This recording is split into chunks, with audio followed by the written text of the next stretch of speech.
আজ দেখাবো সহজ রেসিপি মাছ দিয়ে আলু পটলের ঝোল। আমি কাকলি জাস্টিন কুকে আপনাকে স্বাগতম। প্রথমে আমি এখানে ছোট ছোট করে আলু ও পটল কেটে নিয়েছি, এই যে দেখুন। আর পটলের একটু করে খোসা রেখেছি, খেতে ভালো লাগবে। তো এটাকে সাইডে রাখছি। তারপর ফ্রাই প্যানটা চলে বসিয়ে এতে পরিমাণ মতো রান্নার তেল দিলাম। তারপর আগে থেকে মাছের টুকরোগুলোতে আমি হলুদ, লবণ ও লঙ্কা গুঁড়ো মাখিয়ে রেখেছি।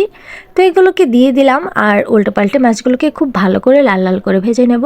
অবশ্যই মাছটাকে ভালো করে ভেজে নিতে হবে, তাহলেই খেতে ভালো লাগবে। তো আপনারা যদি পেতে চান আপনাদের পছন্দ অনুযায়ী রেসিপি, তাহলে কিন্তু অবশ্যই আমাকে কমেন্ট করে জানাবেন। তাহলে আপনার পছন্দের রেসিপিটি আমি সবার আগে আপনাদের কাছে শেয়ার করার চেষ্টা করব। তো মাছগুলো ভাজা হয়ে গেছে, নামিয়ে নিচ্ছি। তারপর সেম তেলেই আমি এখানে একটা পেঁয়াজ কুচি দিলাম। পেঁয়াজটাকে একটু ভালো করে ভেজে নিচ্ছি। তারপর ভাজা হয়ে গেলে আমি এখানে কেটে রাখা আলু পটলগুলো দিয়ে দিচ্ছি।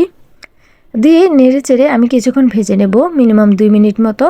তো এখন আমি সামান্য একটু হলুদের গুঁড়া, তারপর পরিমাণ মতো একটু লবণ দিয়ে দিচ্ছি।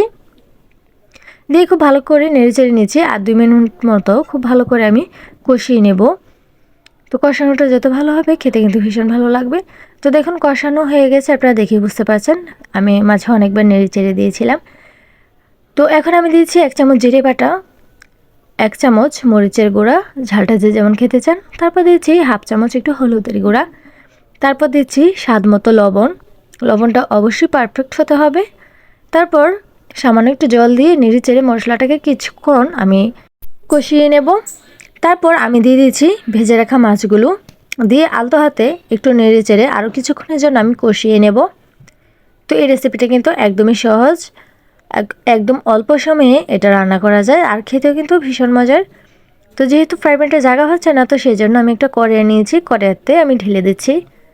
তারপর আমি ঝোলটা দিয়ে দেব।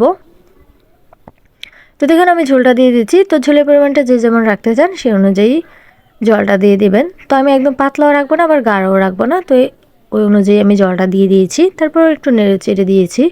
তারপর আবারও আমি ঢেকে দিচ্ছি।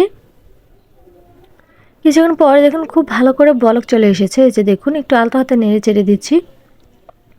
তারপর আমি এখানে দিয়ে দিচ্ছি ধনিয়া পাতা কুচি, উপর থেকে আমি ছিটিয়ে দিয়ে আমি আবারও ঢেকে দিচ্ছি কিছুক্ষণের জন্য।